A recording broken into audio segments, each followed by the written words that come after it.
Okay, so immediately, less than a week after selling my ACS1, Walrus has to go ahead and release a version 2 for their firmware on the ACS1 that redesigns the amp models from the ground up to have more gain, sound more realistic, and they've done away with their stock IRs in replacement and replace them with Tone Factor IRs made by Tone Factor, who is David Hislop and Kenyon Reed, who you might know from Bethel Music as well, although they didn't mention any of their affiliations, I suppose, which I think is kind of interesting. Anyway, I will be getting an ACS1 to test out. We'll see if I actually end up buying another one. I think if it sounds really, really good, and I think it's as good sounding as the Dream, or at least really close to it, I might end up going back because I did love kind of that extra EQ flexibility that it has. I love the filter functionality. I love the ability to save presets and access them more easily. No, it doesn't have the same kind of, no, it's not going to have the tremolo and the spring reverb in the Dream. And I think if I didn't have a big multi-reverb and multi-effects, the Walrus M1 on my board, I think it would be a no-brainer to stick with the Dream. But because my rig is more complicated anyway, and I was able to get all that stuff, I'm able to get spring reverb and tremolo without the Dream. And because a lot of times I am running with my amp live, and I kind of switch back and forth, I think the ACS1 might be worth going back to. So we'll have to see. I also put an offer into a reverb seller offering to buy his ACS1 for $250. So we'll see if my low ball gets accepted, and if it does, then I guess I've ordered an ACS1. Once he looks at that, so I will be testing out the ACS1, and my friend Jaden's going to let me borrow his, so I'll be testing that out in the next week or so and showing you the difference between version 1 firmware and version 2. We'll do the white noise test like we did before, and we'll also just check and see how good it sounds with distortion. We'll do a little quick comparison with a Dream. So thanks for sticking with me and watching my stuff. Shout out to Walrus Audio for actually going and improving their product. They're doing this for free. This is not something that they're making money off of necessarily. Yes, it will encourage people to buy the ACS1 again if they sold it, but it's kind of intended for people to kind of stay with the brand. It's not necessarily, if you were like evil businessman, you would be like, let's just release the ACS2 and do all this stuff. But they were saying, no, there's still processing power left, headroom left in our chip. Let's advance the ACS1 to its maximum possible, its best possible configuration. There are things that we could improve upon. They got rid of the compressor kind of circuit at the end of the pedal, so it should sound and feel more natural. That's good.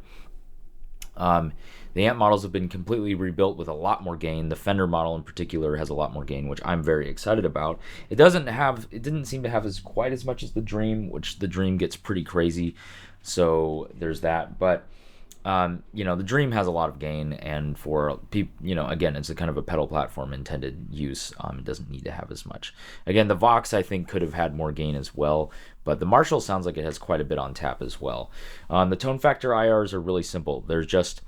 There's 3 cabinets that are modeled, or 3 cabinets that are captured with 2 different microphones. So you have 6 IRs of 3 cabinets with 2 mics. So the front side is all 57s in position 3, which is kind of like if 1 is at the center of the cone, 2 is right next to the cone, right off center, 4 is at the edge, 3 is in between 2 and 4, right? So 3 is kind of the sweet spot for a 57. And then they have, on the back side, they have the same cabinets, the 66 Deluxe Reverb, 71 JTM 50 Blues Breaker, and then 90s Vox AC30 with Alnico Blues. I'm surprised they didn't use an older Vox, but I'm a little bummed that they didn't use the Alnico silver speaker that they have, because I have an IR of that, and I thought that would be cool to include, but they didn't do that. So they use a 90s AC30 with an Alnico Blues speaker. So they have Jensen C12N in the Deluxe, greenbacks in the JTM 50, and then Alnico Blue in the Vox. And so you get 57 on the front, 121 on the back. The 121, they moved the mic, they did position 2 out of 4 for the mic position. That way you get a little bit more top end. So it's going to be more burly, more kind of fat sounding on the 121, but might fit a little bit better in a dense mix if you use the 57.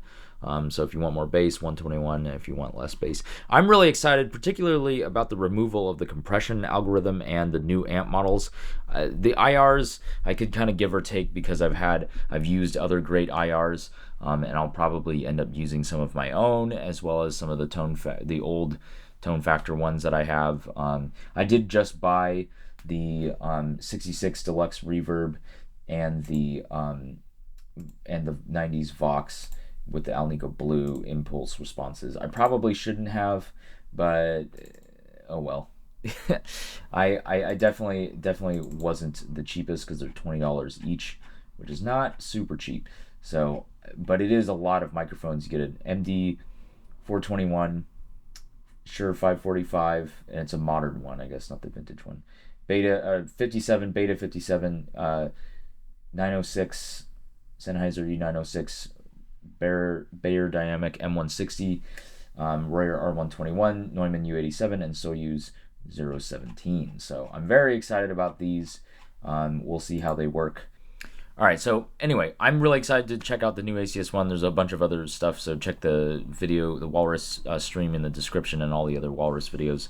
But I'm really bummed that I sold it. I should have held on to it just a little bit longer. I didn't realize they were going to do this announcement so soon. I didn't realize they had already been working on an update. I wish the Walrus rep had told me, had leaked to me that they were say, hey, don't sell your pedal yet. Stay tuned for something else.